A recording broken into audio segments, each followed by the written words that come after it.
twese duhaguruke turirimbe indirimbo ngo uje imbere Mana isumba byose.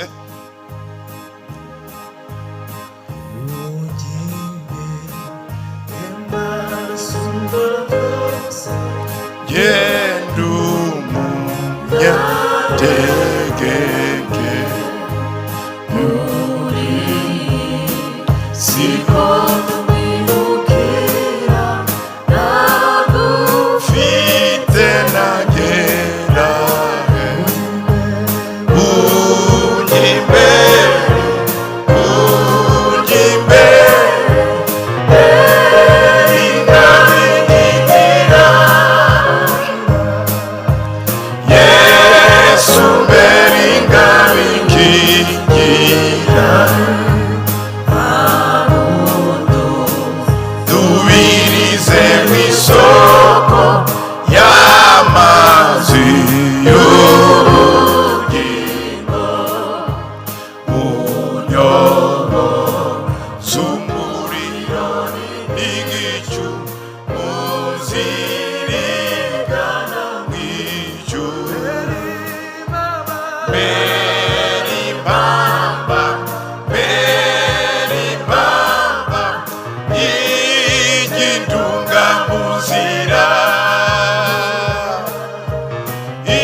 Mana turagushima kuri Imana, turagushima muri uyu mwanya udasanzwe, umwanya ukomeye ku buzima bwacu ariko umunezero mu buryo bw'umwuka.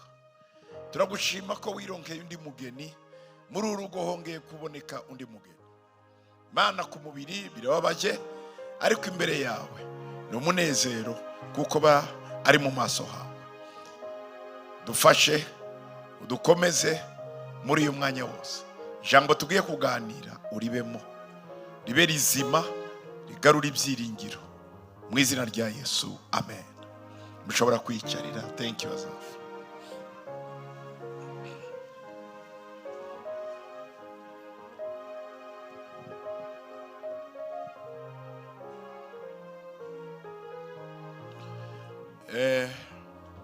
Ndatangira nifuriza nsabira umuryango kwangarura nabo bavukana bose, famiye yose ndetse n'inshuti gukomera kandi murakomeye. Nkabashimiye nanjye ku bantu bose mwaje byaneje kubona muzehe mutangana muri iki gitondo wazindutse kandi uhagize iminsi. Muzehe wacu Imana iguhe umugisha. Ubwo rukundo ugira n'umurava nk'uko Pastor Ngaro yabivuze turabizi twese. Imana ikomeze kugirira neza kandi kongera imbaraga. Bakozi b'Imana, inshuti z'umuryango kwa Ngarura, abakristo ba Zion Temple n'abandi benshi n'abarimo badukurikira n'abazadukurikira bakurikiye audio iyi video, Imana ibaha umugisha. Gutabara n'umucyo mwiza kandi cyane cyane urimo ingororano. Hari umunsi Yesu azavuga ngo warantabaye. Uvuga ati se nagutabaye ryari? Ti wa munsi wagiye kwa Ngarura ngoga yagiye ni njyewe wabikoreye. Ibi birimwo ingororano ikomeye. Gutabara, Imana ibagiriye neza kandi bahe kurama.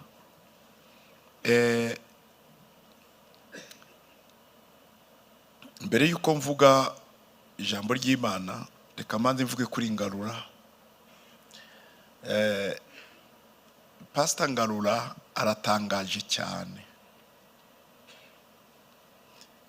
Nge namubonye ndi muto muri za 85 na 4 yaje iwacu mu Bijombo. Umusore mwiza cyane ari mu ivugabutumwa. Uwo munsi aza mwacu, papa amwokereza ibigori. Sinzi ko byibuka, Ngarura yanga kubirya, aravuga ngo azarwara istoma. Urabyibuka Pastor? Kandi papa yari yagerageje ko ashoboye, yotsa ibigori byinshi cyane. Nanjye ndamufasha twicaye, aravuga ngo hari umuvugabutumwa ngo wavuye mu Rurambo, ngo kandi n'umwana wacu. Nari nicaye abwira mama,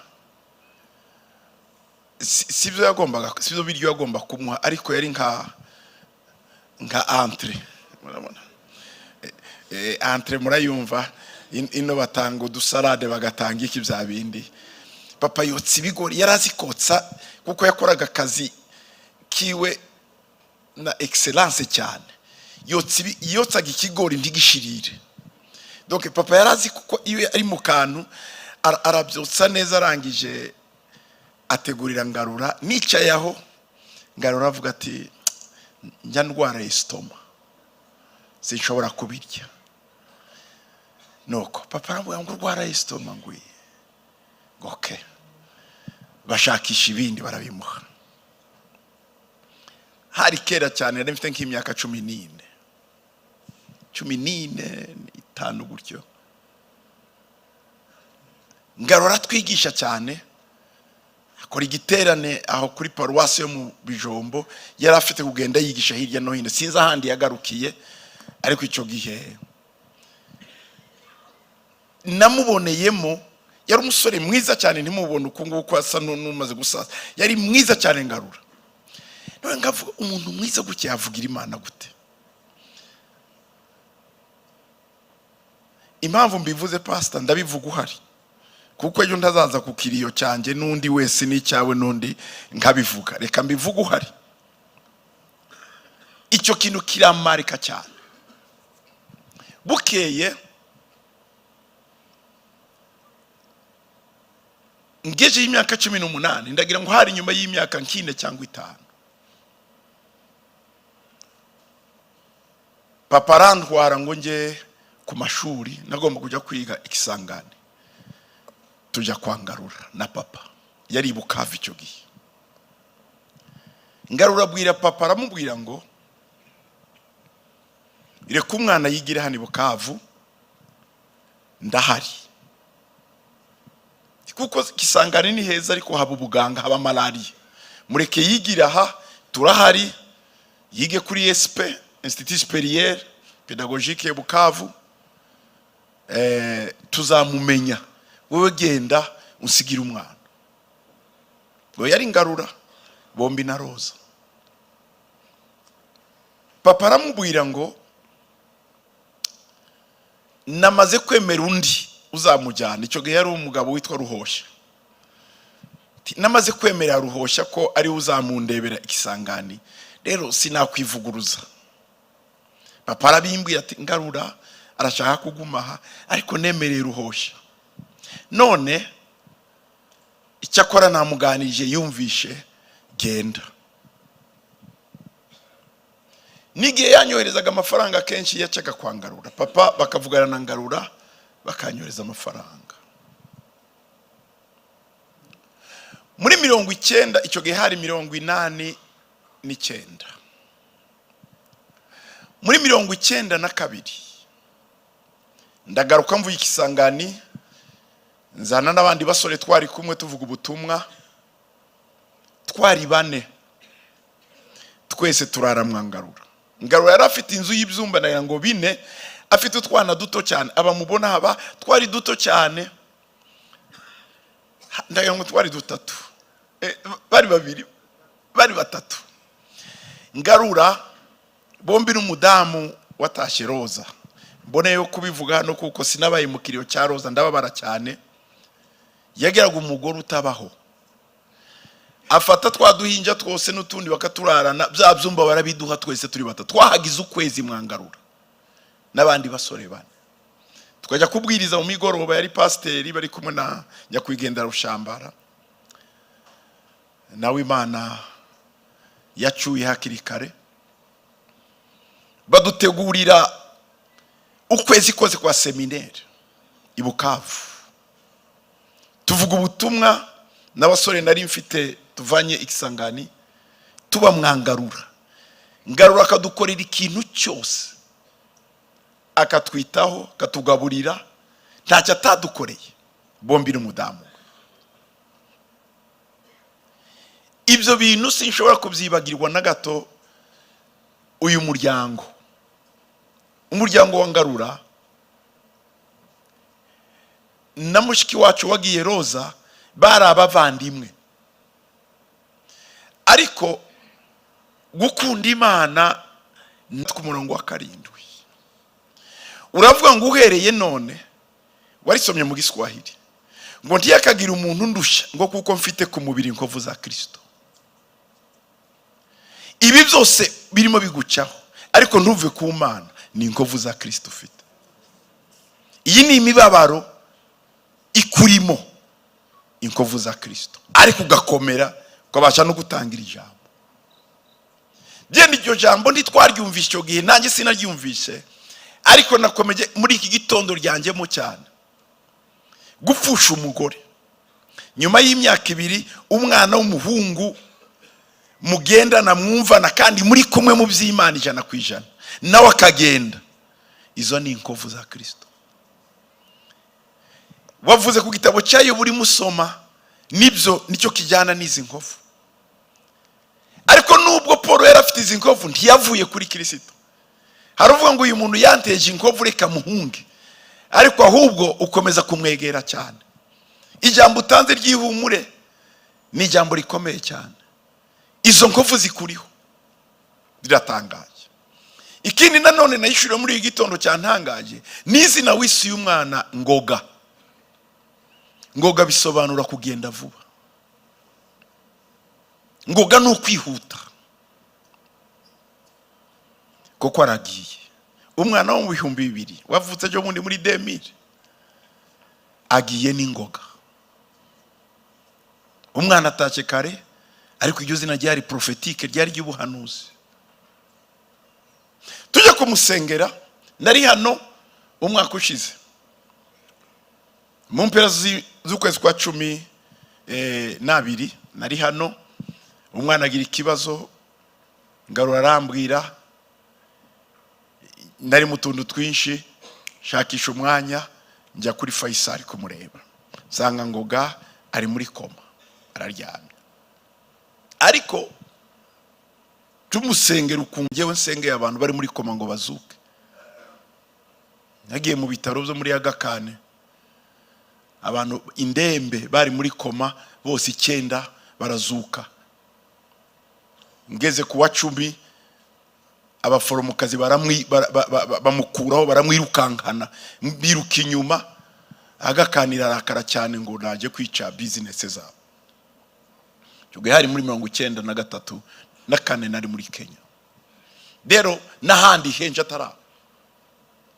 Ariko subiye inyuma tumaze gusenga tutashye, Imana irambwira ngo ngoga zataha. Tubivugana mbwibwira Ngarura arambwira ngo nibyo nanjye ndabizi. Icyatumye ngo gatagenda kare na marira ya bene nyina niwe bamubujije kugenda kare. Na Ngarura arabimbwira bati abana nanjye ndamubwira nibyo. Shakisha abana ngo tuganire kugira ngo mbabwire mure kure ngoga, ariko ko bari bafite igikomere cya mama wabo ntibumve. Sinabakiye narabashakisha cyane abana b'abakobwa. Nagariye nabo gatoya muri biro, ariko kubibabwira ku mugaragaro mbona bafite ibikomere kinini kuri nyina badashobora kumva n'ibindi, ndabareka. Ndi muri Amerika twongera kuvugana na Ngarura, ndamubwira murekure umwana agende. Kuko Imana yarambwiye ngo ngoga ni njyewe ndamutwaye igihe iki cyarangiye. Arambwira ati yewe bati n'umuganga umukurikirana nawe ubwe yarambwira terega ari mu mipira gusa, ariko umuntu yaragiye. Atariko abana ntibabishaka. Amasengesho ashobora gutuma umuntu atinda Imana kumujyana, kuko Imana yumva gusenga kandi Imana yumva kurira kwacu, ariko ubushake bwayo ari ugutwara uwo muntu, bigatuma uwo muntu atinda aho kumurekura. Niyo mpamvu abakristo twebwe iyo tumaze gusenga tuvuga ngo icyo akora ubushake bwawe bube. Iyo uhaye Imana ko kadirishya ku bushake bwayo birakora. Yesu yarasenze ngo nibishoboka igikombe kindengana, atariko ntibibuko nshaka bibuko ushaka. Nukuvuga ngo igihe cyose nusengera ikintu ubona utumva neza, jya usigama akadirishya ubwira Imana ngo Mana njye ndasenze nuko mbyifuza, ariko ubushake bwawe bube. Iyo uyihaye ubu burenganzira irakora. Ngoga yagiye kera muri gahunda y'Imana, ariko twe twagumye nk'abavandimwe, nk'ababyeyi, nk'abana abo bavukana baramutindanye. Icyo nashimiye Ngarura cyane nkibivugana nawe, Yesu ambwira ati ndabizi mukozi w'Imana uzakomeze ntukave ku Mana yawe. Imana watoje abantu kadutoza natwe, kuko njye nakurebeye ukuntu ukunda Imana, uri umusore mwiza wageze mu bijombo, sinzibagirwa icyo kintu. Ndibuka utuntu twose wavuze twicaye, nari nicaye ku muzi w'iziko. Umuzi w'iziko urabuzi baza abantu ndibaza umuzi w'iziko. Muzi w'iziko habaga ibiti, hari iziko hariya bagashiraho rugabanya umuriro n'iziko. Nje niho nari nicaye, ba papa bicaye ku ntebe na Ngarura, nje nicaye ku muzi w'iziko ndimo numva ibyo bavuga byose. Baraganira n'ibiganiro bimwe mwaganiriye, muvuga iwanyu, muvuga basogokuru na ba papa, muganira muvuga n'ubutumwa ukuntu Imana yaguhaye kugenda uvuga ubutumwa. Ibyo byose ndabyibuka. Kuva icyo gihe n'uyu munsi sindakubona utezuka mu Mana. Watanguye iri mutoya, none urashaje. Ntushaje cyane yego, ariko ukiri mu Mana. Ubu ngubu rero igihe kirageze ngo nawe wiyiteho pastor. Tukureke wiyiteho, tukwiteho neza. Tiwapfusha umugore ngo upfushe n'umwana. Ndabasaba itorero tumushakire vacances, agenda ahantu abanza aruhuka, azenguruke hirya no hino, atuze muri we. Hanyuma uzarya icyo ushaka, unywa icyo ushaka, icyo wifuza tukiguhe.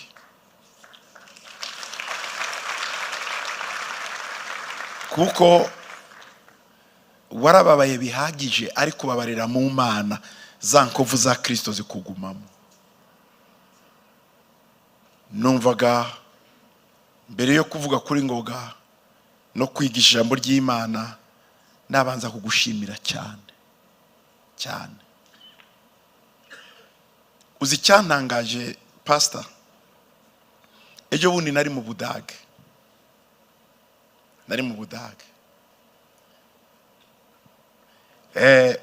urwaje uyu mwana umeze nabi. N'icyumweru gishize twari dufite igiterane cy'abadamu bavuye hirya no hino ku isi. Muri abo badamu hari umudamu wari uvuye mu itorero rya Rubirizi. Wa mudamu turaganira ko barimo bansezera bavuye mu Rwanda. Mudamu araza arambwira ati njye ni umukristo wo kwa Pastor Ngarura, atariko ntabwo nakuva imbere nk'umushumba ntaguhaye ikintu, niko pasiteri wacu yatwigishije. Akuramo amadolari 100 arayamba, arambwira ngo nayo papa wanjye Ngarura yampaye, ngiye kuza aravuga ngo mwana wanjye uzagura akantu mu nzira, uwo ni umukristo wawe. Nabonye ayo madolari ndavuga ninya ry'Imana iranyica, ndayamusubiza. Ndavuga nanjye ndayaguhaye. Uwo mwamba narayamusubije kuko nabonye umwana ari muri Faisal, ukuramo amadolari umumama ugiye mu giteranire urayamuha. Uko niko Ngarura ameze. Donc kubatamuzi ndagira ngo mubabwire nuko iyo uri imbere ya Ngarura atafite ikintu azagira kujya gakurura muri tiroire ngo ntacyo mfite, ngo ariko nari mfite akamushware naguze ejo kakire, akakufunda mu mufuko ati niki pasteur, akavuga ati nutagatwara urabunyikiye ibintu byose. Murumva ukuntu Satani yibasiye umuntu nk'uyu, nukugira ngo ari wadekuraje. Humura papa, imigisha yawe irahari. Kubura ngoga no kubura roza abimana yarabakunzira bajyana, iracyagufitiye umugambi kandi munini. Ikindi noneho nakubwira, ubugiye kwinjira mu rundi rwego nawe utaruzi. Ubureka ngo hanurire, ugiye kwinjira mu rundi rwego utaruzi. Kuba abantu babiri bagiye mu myaka 2 gucya bakurikiranye, nawe haraho Imana igiye kukuvana igushira ahandi. Komeza wihangane kandi abakristo ubakomeze, wadukomeje. Je sinanizi kushobora guhagarara. Pastor yambwiye ngo Pastor Ngarura aza, ndavuga Imana yanjye. Ariko mbonye muze mutanga navuze, ndavuga yamwitwaje ari uvuga. Asubiye yuvuze, ndavuga ariko Ngarura niza nkovu za Kristo zimurimo. Imana igumugisha. Umwana wacu rero wagiye ngo gatimurire ngo mubabare mu mubiri aragiye, ariko Imana yaramuteguye. Uyu ni umugeni mwiza araruhutse imbere y'Imana kuko Imana yarabitubwiye. Ntabwo ari ibintu tujijinganya tugira twarasenze. Narasenze ndavuga Mana zura uyu batoya, ndamwifitiye nanjye ndamukeneye, ahubwo nimongere kubisengera uko namucyuye. Rero Imana ifite uburyo bwayo, hari byinshi tuzayibaza nituyigera imbere, ariko Imana yo nuko yabishimye. Ndashimira Pastor Manase nawe wabigizemo uruhara kazana abandi ngo babisenge, nab'Imana ikabibabwira. Nago ngo Pastor Manase mukuru wacu Manase yabitubwiye, mwarakoze cyane gusenga kandi namwe Imana yaribabwiye. Imana ndikora ikindi itunguranye, famiye ababase w'umwana n'inshuti yarabibamenyesheje. Ubu rero twagombye hano gucelebra no kwishima, tuvuga ngo Imana yaciye umugeni kandi yarabitumenyesheje. Ndidutunguye pe, Imana ndidutunguye kuri iki kintu.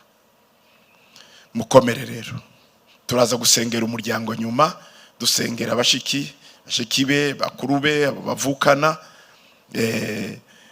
ndetse na Pastor Ngarura n'umuryango wose, kugira ngo Imana ibakomeze. Munyemerere ndidutinda kuko babitubwiye, dufite umwanya muto. Kuva hano tujya Rusororo, nge mpita Rwamagana kugira ngo tuzavuye tugera aha. Abantu niho ntuye kugira ngo ngera aha ngaha kare saa moya, ngomba kuva mu rugo saa 11. Ni kure cyane, si kure cyane, ariko hari ambuteyage iteye ubwoba, mu buryo ngize iminsi nsengera uriya muhanda kugira ngo Imana ntibizakora iki, kugira ngo uriya muhanda ubashe kwihuta. Ifite inzira nyinshi yabidufasha, ariko kugira ngo umuntu azagera ahandi byoroshye. Turasoma muri Zaburi ya 91:12. Ni Zaburi ivuga ngo gusenga kwa Mose umuntu w'Imana. Mwami, ibihe byose wahoze urubuturo bwacu. Imisozi itaravuka, utararamukwa isi n'ubutaka, uhereye iteka ryose ukageza iteka ryose ni wowe Mana. Uhindura abantu mukungugu kandi ukavuga uti bana b'abantu musubireyo, kuko imyaka 1000 mu maso yawe imeze nk'umunsi w'ejo hahise, cyangwa nk'igicuku cy'ijoro. Ubajyana nk'isuri bameze nk'ibitotsi, bukeye bameze nk'ibyatsi bimera, mu gitondo birera bigakura, nimugoroba bigacibwa bikuma.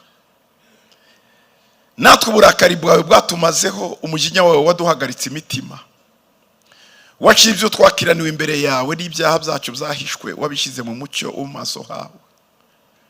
Kuko iminsi yacu yose ishize tukiri mu mujinya wawe, imyaka yacu tuyirangiza nko gusuhuza umutima. Iminsi y'imyaka yacu ni imyaka 70, ariko kandi nitugira intege nyinshi ikagera kuri 80. Nyamara ibyiratwa byayo ni imiruho n'umubabaro, kuko ishira vuba natwe tukaba tugurutse.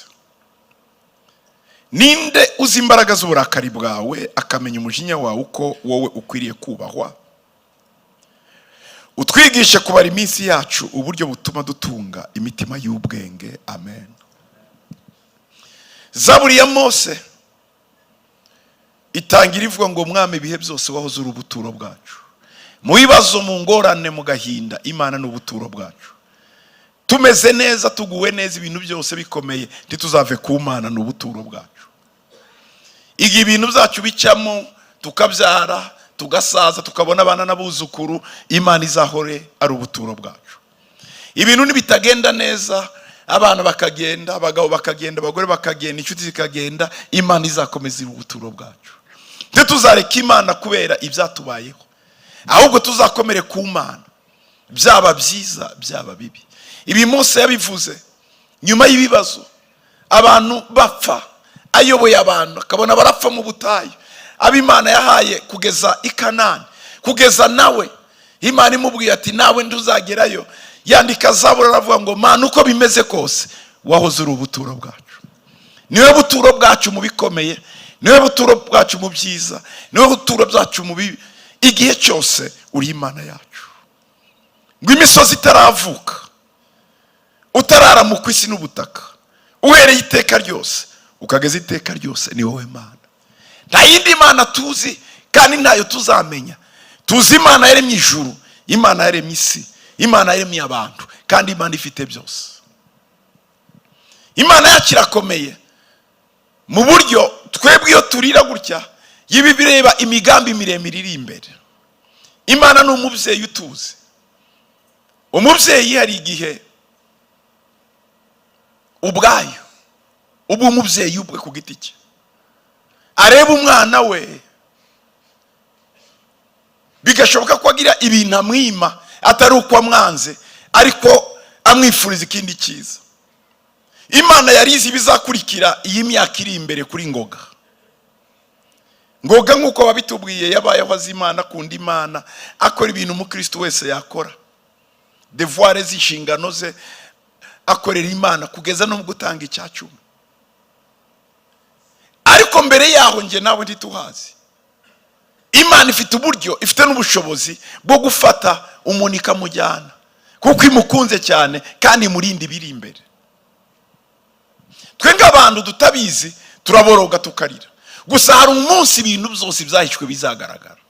Hari umunsi tuzagera imbere y'Imana tukamenya impamvu bamwe bagiye kare n'abandi bagiye batinze, kandi byose biri ku nyungu z'Imana no ku nyungu zacu bwacu. Iminsi yacu rero ngo ni mike cyane. Imana ibwira abantu ngo nibasubireyo, ikabahindura umukungugu, kuko niho twavuye. Umubiri usubira mu gitaka, ariko roho, umwuka usubira ku Mana. Iyo kenshi tuvuga umwuka, abantu batekereza ko ari umuyaga duhumeka. Oya, nundi muntu, n'umuntu. Umwuka ni umuntu usa nanjye, umeze nkanjye, ariko noneho udafite ibiwuzitira, udafite limite. Ushobora guca muri iki gisika, ushobora guca hariya hejuru. Uwo ni umuntu afite ubwenge, faculté mentale, aratekereza, arumva, aravuga, aribuka, aramenya.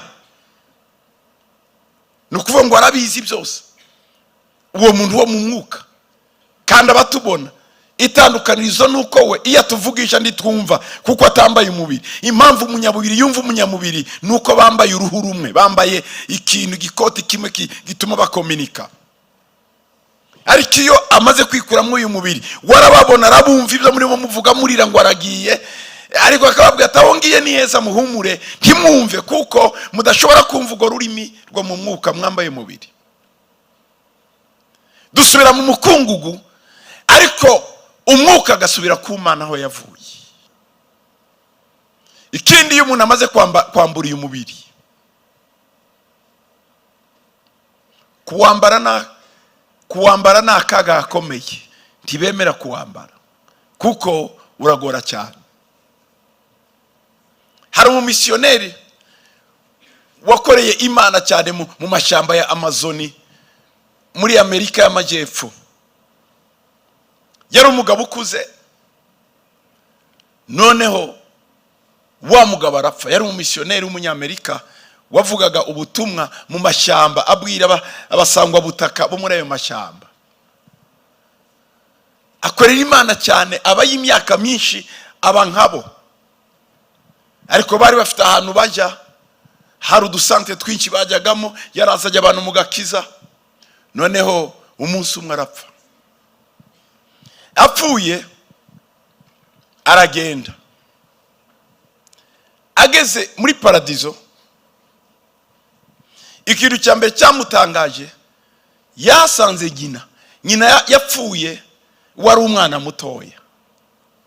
Aramumenya, barahoberana, barabyinana cyane. Aravuga ngo arakumenya mugahoberana ukumva uriwe, ngo ariko cyane cyane ntimumve mukundanye cyane, mukumva muri mwese mukunze Yesu. Ngo ari we, ari mama, wari n'abandi yagiye abona, bakumva urukundo rwabo, bongeye guhura, barahoberanye, barishimye, ariko bose biri muri Yesu, bumva ari we bagomba kuramya no guhimbaza. Ariko aza kugira andi mahirwe, baramubwira ngo nasubireyo. Agarutse, ngo yinjiye asohotse muri ayo marembo yarimo, ahura n'abakobwa babiri b'impanga, barabakristo be, nabo binjira. Ariko binjira mu mpundu nyinshi cyane, binjira mu cyubahiro kidasanzwe. Abaza uwo mugabo wari umushore batari ko ngiye ko batandirimbiye ibi. Aravuga ngo no, ngo abangaba bo ntibazagaruka, ngo ariko wowe ndi wagomba kuririmbirwa ziriya ndirimbo kuko uracyasubiyeho kurwana, ngo ababanesheje, ngo ziriya n'indirimbo z'abanesheje, ko barangije imiriho n'imihati yabo, uyu munsi bahawe ikamba ryabo. Bati wowe rero ntibakuririmbira utararangiza. Ati nibyo. Nuko ahura nabo binjira mu miryango ya paradizo, we ayisohokamo, barapepeyana, baramenyana, yari pasiteri wabo. Ageze ku isi akangutse, yaragize iminsi nk'ibiri, none bazi ko yapfuye nawe, asanga itoro rifite ibiriyo bibiri. Ikiriyo cye na cya babakobwa b'impanga. Ikintu cya mbere babwiye ngo muhagarike ikiriyo, abakobwa binjiye mu marembo y'ijuru. Nahuye nabo bakiriwe mu buryo butangaje. Yesu ashimwe cyane. Timurire, bahindura ikiriyo ibyishimo, haba ibitaramo, bavuga ubutumwa, abandi basangwa butaka, benshi baraza bavuye mu mashyamba, barakizwa, bamenya ko ijuru ribaho. Ijuru irahari, ngoga ari mu ijuru, aranezerewe muri paradizo, araramya, arahimbaza. Umubwiye kugaruka mwabipfa, kuko ibyifuzo bye ni ukugira ngo bene nyina bose bazamusangeyo na papa wabo, naho ga mama we bari kumwe, ko baraceza iyo ngiyo bose bacezera Yesu. Icyo nababwira, mwikuremo agahinda muryango, ijuru ririyo, ijuru irahari.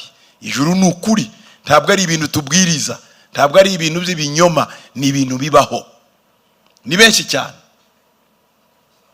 Hari umudokiteri w'umuneurologe ukomeye cyane w'umunyamerika, yaragize igihe kinini yiga ukuntu abantu bapfa.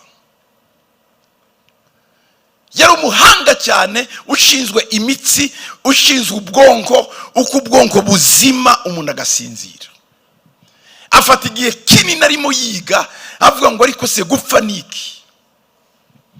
atangira kujya mu laboratoire aho abantu barimo bapfa, noneho n'ukuntu babareanima bamaze kugenda bakagaruka.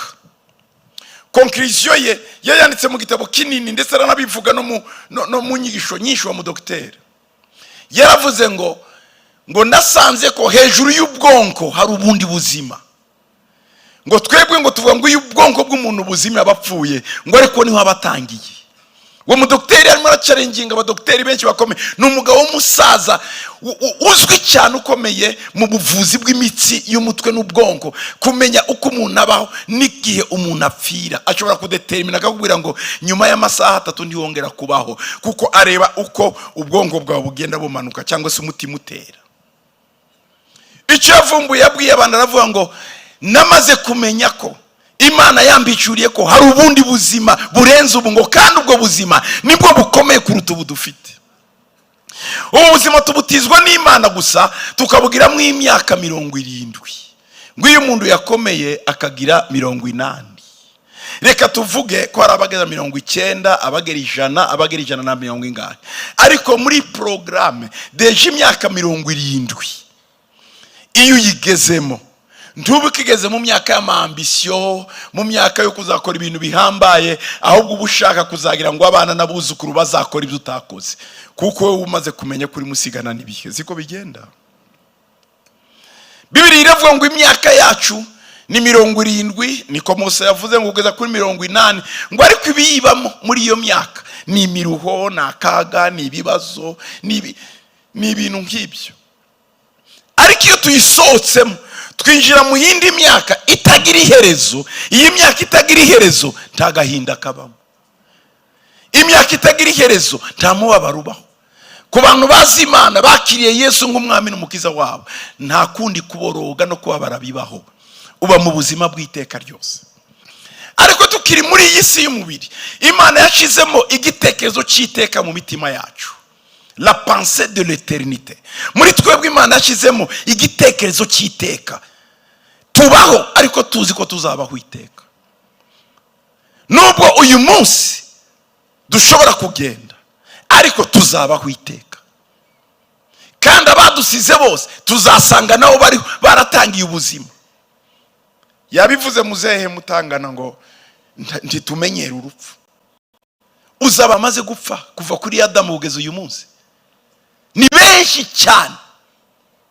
Uzinda zivamo uko zingana, abo ni abantu ni benshi cyane, ariko ntitubimenyera duhora turira.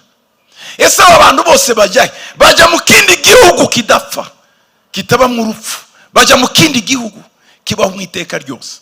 Yego, hari ukubaho iteka ryose mu byiza no kubaho iteka ryose mu bibi. Aho kubaho neza muri iyi si, kabaho neza imyaka 70, 80,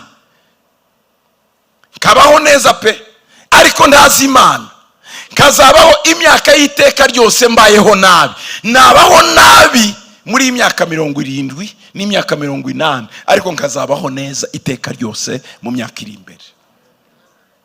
Aha rero niho hari ubwenge. Mose yavuze ngo Mana utwigishe kubara iminsi yacu, uburyo butuma dutunga imitima y'ubwenge. Imitima y'ubwenge ni iyihe? Ni imitima imenya ko muri iyi si turi abagenzi n'igihe gito. Ubwenge rero ngomba kwiteganyiriza ejo hazaza. Reka mbabwire ubwenge abantu b'iyi si bazanye. Bari bafite ikibazo cyo gukemura umwijima. Izuba ryaragendaga, abantu bagategereza ko buzacya ejo, ntibakore mu ijoro. Batangira gutekereza gushiraho amashanyarazi. Mu buryo ibyo wakoraga ku manywa no mu ijoro wabikora ufite amatara. Siko byageze. Niryari aba bantu bateguye aya matara, bayabiteguye ku manywa kugira ngo amatara ajye gushirwaho mu ijoro. Igihe ukiri kuri iyi si nicyo gihe utegura biriya bihe utazi, biriya bihe bizaza, biriya bihe by'ejo, nicyo gihe tubitegura. Uwakoze ampure iyi ngiyi byamutwaye kugerageza inshuro 999 ku inshuro y'igihumbi niho ampure yatse. Abandi baramuvuyeho akora ubushakashatsi aravuga ngo ngomba gushiraho ikintu cya ampure, ikintu cyita gishobora kumurikira abantu.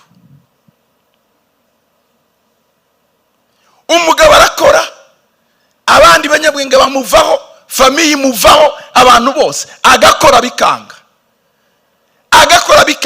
ariko ntiyaretse. Ku nshuro y'igihumbi abona ampure ngo iraka. None uyu munsi niyo dukoresha. Hari abateguye ejo hazaza h'abandi, natwe ubwacu tugomba gutegura ejo hazaza hacu. Tuhategura gute aho hantu? Tuhategura kumenya Imana tukiriho, tuhategura kugirana ubusabana n'Imana tukiri bazima. Ntabwo tuzasabirwa kumenya Imana twarapfuye, ntibibaho. Ngo kuko nyuma y'urupfu haza urubanza, nyuma y'uru rupfu haza urubanza. Urubanza nirwo ruza, urubanza nirwo ruza. Umuririmbyi yaravuze ngo naho bangira umwami w'ishyanga rinini rite, ngo ariko mbe imbata y'icyaha cyose sinagira sinabikunda, ngo ahubwo niragije Yesu umukunzi wanjye, sinkita kubiri mu isi kuko Yesu arampagije. Imana ishimwe cyane. Iby'isi biraryoshye, iby'isi birafatika, iby'isi biraroreka, iby'isi turabibona tukishima, ariko sinkita kubiri mu isi kuko hari ubundi buzima ndimo ndeba. Umunsi Abrahamu yagize vision ari Kanani, abona umudugudu wubatswe n'Imana. Kuva uwo munsi yahisemo kuba mu mahema. Hari ubwoko bwitwa ababeduine, n'ubwoko bwo mu mahema, nibwo bwoko Abrahamu yabagamo. Abantu baramukurikiza uwo muco wo kugenda bava mu mahema bimuka bajya mu yandi. Barabaza ati ko Abrahamu, ko ufite amafaranga ukaba ufite byose, kuki utubatse amazu y'imiturirwa ikomeye niki? Aravuga ngo nabonye umudugudu wubatswe n'umuntu. Haleluya. Ngo nabonye wa mudugudu, ngo mbitamo kuba mu mahema n'abana n'abuzukuru banjye. Hari igihe ibintu by'isi bidutwara umwanya, hari igihe ibintu by'isi bidutesha umutwe, tugashakisha ibidafatika, tukiruka inyuma y'ibigenda n'umuyaga, tugatinda kuryama, tukarya umutsima w'umuruho, tukavunika cyane dushakisha gukomera no kumenyekana, dushakisha ibintu bikomeye. Ibyo simbyaze ni byiza, bigira igihe cyane, ariko hamwe n'ibyo byose tumenye ko hari ubundi buzima bw'iteka. Ibi tuzabiba mu myaka 70, 80, 90, ariko turangire. Bibiliya yanavuze ngo nushake uzageze imyaka 1000, ngo imyaka 1000 nayo nubusa ku Mana, ngo ni nk'umunsi umwe. Nubwo umuntu twamuha kurama imyaka 1000, kurama imyaka 1000, amaherezo azagenda kuko kwisi si iwawe. Metusela yagize imyaka 969, aramanuka abona abana be n'abuzukuruza kugeza kuri Nowa. Metusela yabonye Nowa avuka, Nowa yabonye Abrahamu avuka. Hari imbyaro 10 hagati ya Nowa na Abrahamu. Nowa yapfuye, Abrahamu afite imyaka 59. Aba bose babayeho, ariko amaherezo baratashye. Bibiliya iravuga ngo ndetse batashye batarabona ibyasezeranijwe, babirebera kure bakamenya ko ari abashyitsi n'abimukira. Ariko twe twagira ubuntu, wa wundi bo barebeshaga amaso ari we Yesu, twe turamubona uyu munsi. Yaradupfiriye, yaraje aravuka, arapfa, arazuka, arazamuka, azagaruka. Ubundi tumushyira mu ibyiringiro, tuzabaho iteka ryose. Kandi umusore wacu Ngoga yamushize mu ibyiringiro mu gihe cye. Yesu aravuga ngo nukuri ndababwira, muri Yohana 5:24-29, ngo wumve ijambo ryanjye akizera uwantumye aba afite ubugingo buhoraho, ngo kandi ntazakirwaho iteka, ngo ahubwo abavuye mu rupfu ageze mu bugingo. Umuntu wese wakiriye Yesu yavuye mu rupfu yinjira mu bugingo.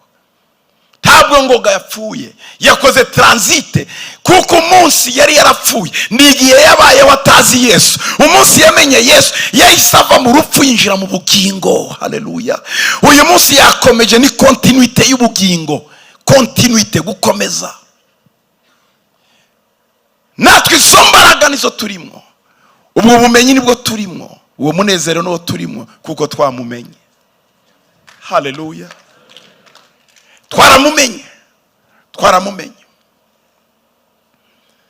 Ngo nukuri ndababwira yuko igihe kije ndetse kirasohoye, ubwo abapfa bumva kandi bazumva ijwi ry'umwana w'Imana, n'abaryumvise bazaba bazima. Uyu nubwo mu mubiri yapfuye, ariko we ari kumwe n'ijwi rya Yesu, ari ahantu heza, arumva, ari kumwe n'abandi bera n'imyuka y'abatunganijwe. Barya bose bamenye Imana, batiyanduje n'isi. Barya bose batatangiye urugendo ngo bananirwe. Barya batangiye kugeza ku munota wa nyuma. Twahuye na byinshi, mwahuye na byinshi bituma dusubira inyuma, ariko twahisemo Yesu. Twahisemo Yesu. Ntacyadutandukanya nawe, si ibyubahiro by'iyi si, ntacyadutandukanya nawe, si amafaranga y'iyi si, ntacyadutandukanya nawe, si ukumenyekana kw'iyi si, nta na kimwe. Twaramumenye, kandi umwana wacu ndashima ko yamumenye, tuzongera tumubone. Hari ibyiringiro. Iyo atamumenya twari kurira pe, kuko tutazongera kumubona, ariko niturira tuzamubona. N'igihe gito gusa tuzamubona. Yesu ashimwe cyane. Kuko nkuko data afite ubugingo muri we, ngo niko yabuhaye umwana ngo abugire nawe. Ngo kandi yamuhaye ubutware bwo guca amateka, ngo kuko ari umwana w'umuntu. Ntimutangazwe n'ibyo, kuko igihe kizaza ubwo abari mu bituro bose bazumva ijwi rye. Haleluya. Abari mu bituro bose bazumva ijwi rye, ngo bazavamo abakoze ibyiza bazukira ubugingo, naho abakoze ibibi bazukirwe gucirwaho iteka. Wow. Hari umunsi ukomeye uzabaho, nicyo gihe tuzamenya ukuri kose.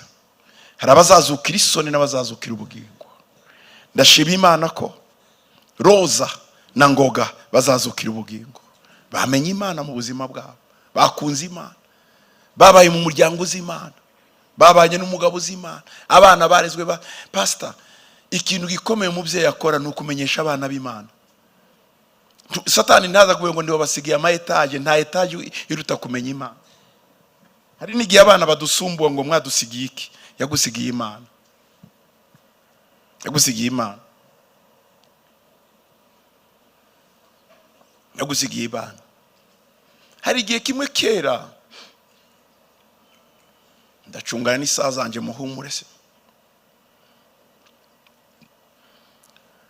papa yakundaga kuvuga amagambo atari menshi cyane, ariko Imana ibaho umugisha. Nta kindi twaba tubashe kugira amahirwe tukabona ibintu tubasigira, ni byiza, ariko icyangombwa kuruta ibindi ni Imana. Ni Imana.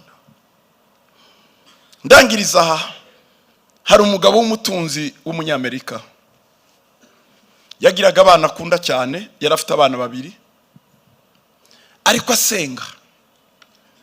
asenga cyane. Yarafite inganda z'imodoka.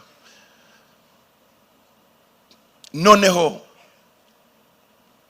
abana be ibyo gusenga barabyanga pe, akunda amafaranga, bakunda ibintu yarafite.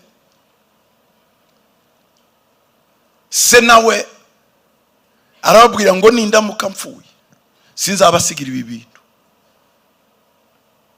Umwe arivumbura aragenda, atase ajya gushaka ubuzima bwe. Undi asigarana na se acunze ibyo se azamuha. Umunsi wo gupfa, se asiga testama ye. Testama ni izandiko basiga ngo nimpfa ibintu bizajya hanahana. Se afata testama y'ibintu byose atunze, arabyandika ku gapapuro gato cyane, n'abanoteri n'ibindi byose barabikora. Sagura Bibiliya nziza cyane, nziza, akanagamo hagati, arangije arayifunga. Umunsi wo gupfa, umwana ari muri iruhande, bari barapfushije mama wabo, Isa aramubwira ngo mwana wanjye ndapfuye, ariko iriya mitungo yose si yawe, dore umutungo ngusigiye ni Bibiliya. Umwana ntiyasezeye se, yafashe ya Bibiliya aragenda yinjira mu nzu yarafite, ayijugunya hejuru muri plafo. Naho ya Bibiliya niyo yarimwo bwa butunzi bwose. Ariko se asiga bwiye umuavoka, yandikira umuavoka arabwira ngo iyi mitungo uyijere kugeza igihe umwana wanjye azakuzanira agapapuro namusigiye. Barabibika ariko n'amabanga, iyo bakora amatestama bari amabanga uko bazagabura imitungo abantu bamaze kugenda. Wa mwana bayaho yinjiye mu bukene, atangiye kunywa inzoga, aba umudeprime.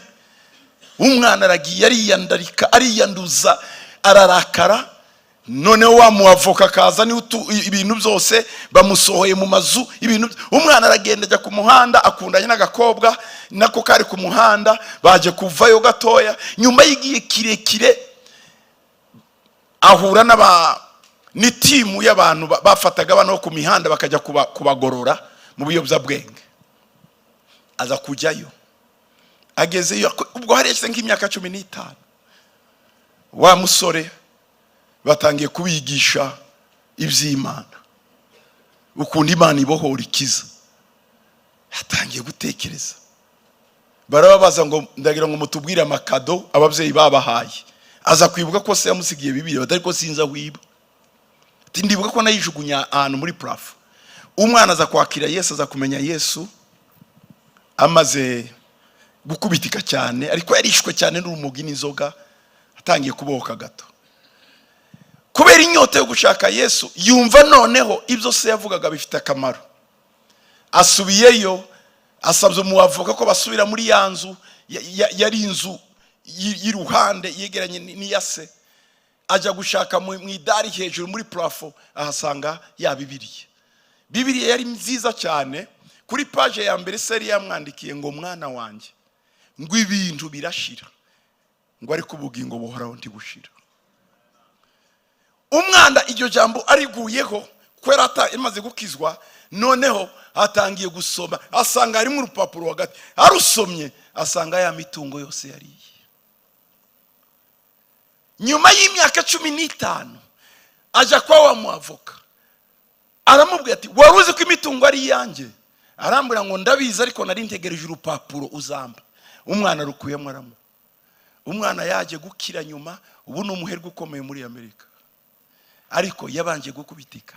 Hari ubugingo buhoraho ariko bwihisha ahantu, bwihishe muri kwa guca bugufi, kwa kumenya ko Imana ikomeye.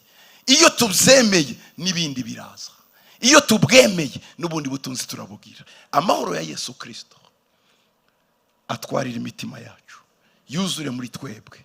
Dufite ibyiringiro ko muri Yesu harimo ubutunzi, muri Yesu harimo byose. Umurago ukomeye twahawe ni ukumenya Imana. Twamenye Imana, nta butunzi burutu, nta butunzi burutu. Ndabibabwira, muri ababyeyi banje bamwe hano, abandi barumuna banje, abandi bashiki na ba mama, nta butunzi buruta Imana. Ndabibabwiza ukuri, simbibabwira ko umuntu nta butunzi mfite bufatika. Ariko ngaro yavuze ngo mfite abantu. Abantu ni ubutunzi, abantu ni ubutunzi, kandi nubwo bufatika nabwo ntibwareka kuza. None se ufite nka papa mutangana, kamubwira ati papa ngurira akamodoka hari, ugira ngo yakanyima. Mutangana ntiyanyima akamodoka, no, ndi umwana we. Ubutunzi n'abantu, ubutunzi n'abantu. Ariko icyangombwa ni ukumenya Imana. Tuve mu bintu by'idini, tuve mu bintu bidasobanutse, twinjire mu Mana. Imana ibaho umugisha. Reka dusenge, hanyuma dusaba umuryango muteri intambwe hano imbere, umuryango wo kwangarura, kugira ngo tubasengere. Mana, ndagushima kugira neza, ndagushima ko wabanye natwe, ndagushima ko dahinduka. Uko wari uri ni kukiri, kandi ni kuzahoraho. Uri Imana ihambaye, mu bihe byose wabaye Imana. Kuko ijambo ryawe ryabitubwiye mwa, ngo ibihe byose wahozeho, uri ubuturo bwacu. Imisozi itaravuka, utararamuka ku isi n'ubutaka, uhereye iteka ryose ukageza iteka ryose, ni wowe Mana. Ndagushima Data ko watubereye ubuturo, watubereye ibyiringiro, watubereye ibyiringiro, watubereye ibyiringiro. Ndagushima kugira neza. Iri jambo ryawe ridukoreho, utarakumenya kumenye, ubwihuzagurika kumenye, utaramenya ko ari wowe butunzi buhoraho abimenye. Tumenye ko ari wowe. Muri iyi si turi abagenzi, ariko hari umunsi tuzabaho muri ubu bugingo iteka ryose.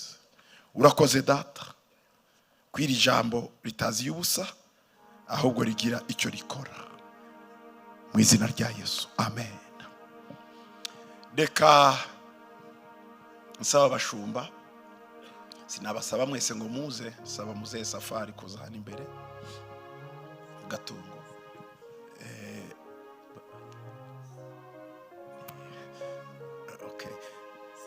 Yego, muze Simoni yabari ahari. Papa Simoni, karibu papa, karibu hano.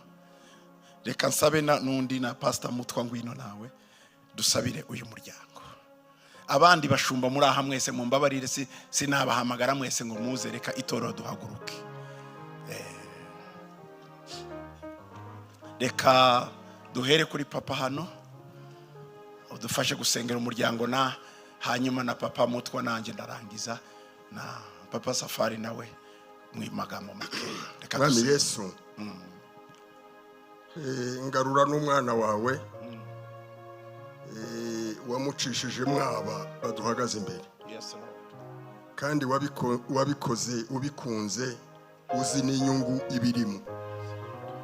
Iminsi aramye urayizi, ibyo yagiye ahura nabyo mu buzima bwo mu isi ndaciyoyo, kugeza aho wahamagaye mugenzi we wari wakunze ko bubakana urugo, ukakenera ko mubaniyo agasigara wenyine.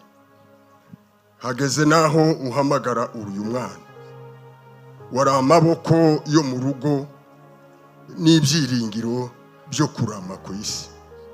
Ariko hamwe n'ibyo, ijambo ryawe riruta umutungo, riruta ubwenge, riruta iminsi yo kurama hano, niryo rikuru. Turagushimiye kuko wamuhaye ibyiza yagaburiye abandi, abo yigishije ubutumwa, imbaraga z'ubushobozi wamuhaye abarema mu Imana barayitunga. Niyo mpamvu tureba tukanezerwa tubona umusaruro wavuye muri ibyo. None rero n'umuntu aracyariho, kuba utaramuhamagaye mbere y'aba bose, hari icyo gikeneye akigeraho. Tumusabiye ubushobozi n'umwuka wera uzomuyobora, akagira ubwenge, akagira umutima wo kutiheba, akaganira nawe aryamye agenda mu bitekerezo, akabona ubuzima bw'iteka ryose ukura buruta ibindi byose yaciyemo. Turagushimira ya maboko y'abakozi bawe tumurambuyeho. Haleluya.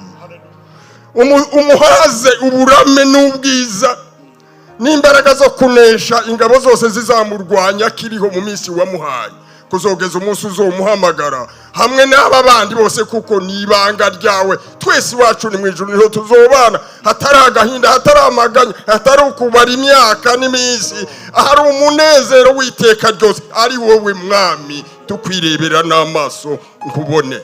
Shimirwa hamwe n'ibindi byose tutavuze byiza, kuko uri umubyeyi n'umumenyi ibidukwiye, muha ibimukwiye byose mu buzima, azohora anezeranwa nawe. Tubisabye mu izina rya Kristo Yesu Mwami.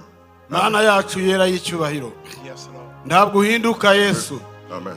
Wavuganye na Ibrahimu uramubwira ngo ninjenga bigukingira. Duhagaze mu butware bwa Kristo, wavuze ngo icyo muzasaba cyose mugishizeho umutima muzagihabwa.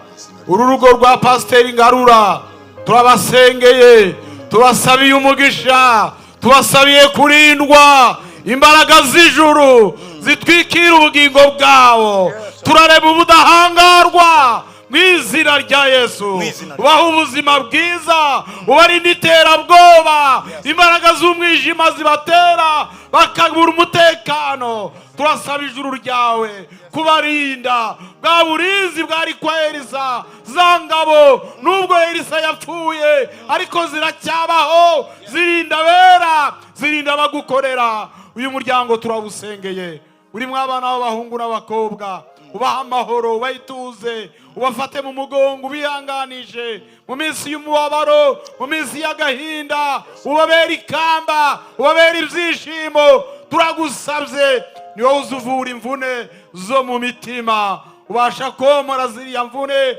z'abana babuze abavandimwe, z'abana babuze ababyeyi, za pasitori ubwe. Ni wowe ufite imbaraga, ni wowe ufite ubushobozi, ni wowe ufite ihumure rizima.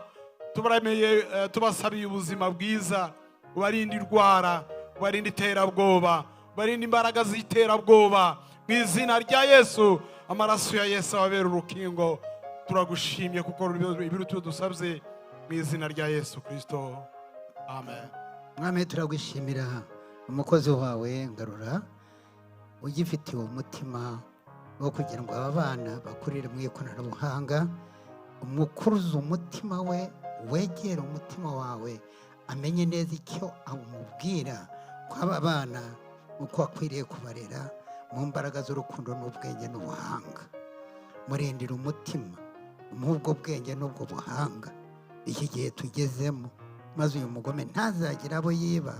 Uwiteka akiriho kugira ngo umwambike iryo kamba ry'ubuhanga n'ubwenge nk'uko wabimuhaye akiri muto, nk'uko umukozi wawe yabitubwiye.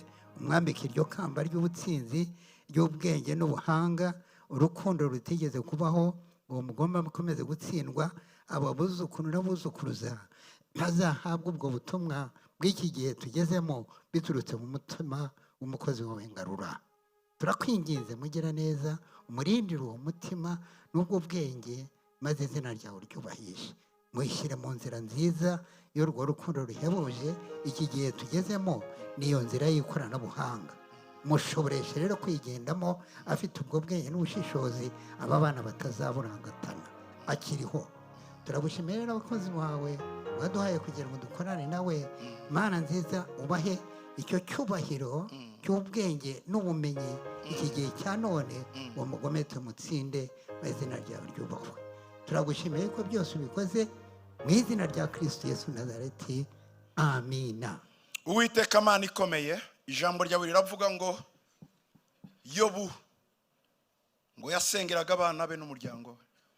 Natwe aba turabazengurutse uruzitiro rwo kurindwa. Uhereye none umwuka wo gukenyuka tuzongera kubarizwa muri uru rugo mu izina rya Yesu. Nta mwana uzongera gupfa igihe kitageze, nta mubyeyi uzagenda igihe cye kitarageze. Turabyanze mu izina rya Yesu.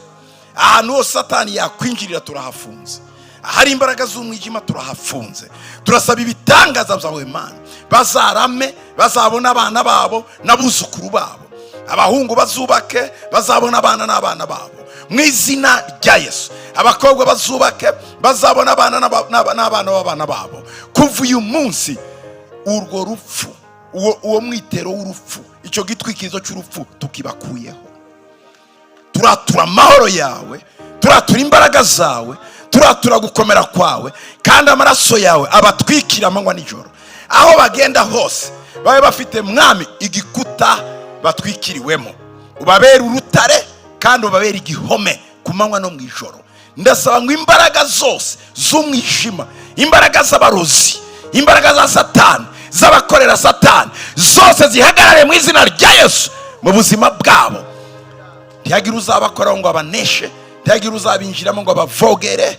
Amahoro yawe abane nabo, kandi ubagire kubumwe nka sima, ubasimante muri wowe. Umuryango wa Ngarura ubumwe, ubaye gukundana, ubaye gufashanya no kugenderanira n'urukundo rwinshi. Ikishobora kuzana amacakubiri turagihagaritse mu izina rya Yesu. Kutumvikana turagihagaritse mu izina rya Yesu. Satani winjira mu bikomeri ugatuma abantu bavuga ibitari byo. Ibyo bikomeri bikire mu izina rya Yesu. Ibikomeri byo gupfusha umubyeyi, ibikomeri byo gupfusha umuvandimwe, nibikire mu izina rya Yesu. Ijambo ryawe niryomore, amahoro yawe aze, kuko ni umuti batinya ijambo ryawe. Siga imitima yabo wo muri bibi byose, hanyuma amahoro yawe aze uyu munsi n'iteka ryose mu izina rya Yesu, amen. Yesu abaho umugisha cyane. Mushobora kwiyicarira.